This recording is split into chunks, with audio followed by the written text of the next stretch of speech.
ଚିରନିଦ୍ରାରେ ଶୋଇଗଲେ ଓଡ଼ିଆ ସିନେ ଜଗତର ବିଶିଷ୍ଟ ଅଭିନେତା ଉତ୍ତମ ମହାନ୍ତି। 67 ବର୍ଷ ବୟସରେ ଶୋଇଗଲେ ଦଣ୍ଡାବାଳୁଙ୍ଗା। ଚଳଚ୍ଚିତ୍ରର ଯୁଗର ଏକ ଅବସାନ ହେଲା। ଗୁରୁବାର ଦିଲ୍ଲୀ ମେଦାନ୍ତ ହସ୍ପିଟାଲରେ ଲିଭୋସିରୋସିସ୍ ରୋଗରେ ଆକ୍ରାନ୍ତ ହୋଇ ଚିକିତ୍ସିତ ହେଉଥିଲେ।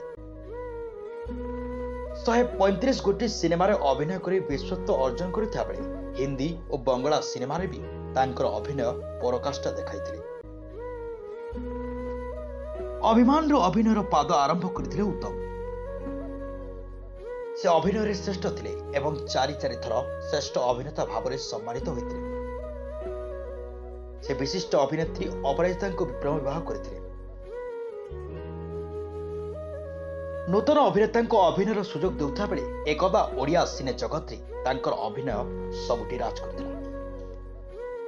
ତାଙ୍କ ମୃତ୍ୟୁକୁ ନେଇ ଓଡ଼ିଆ ସିନେ ଜଗତରେ ଶୋକର ଛାୟା ଖେଳିଯାଇଛି।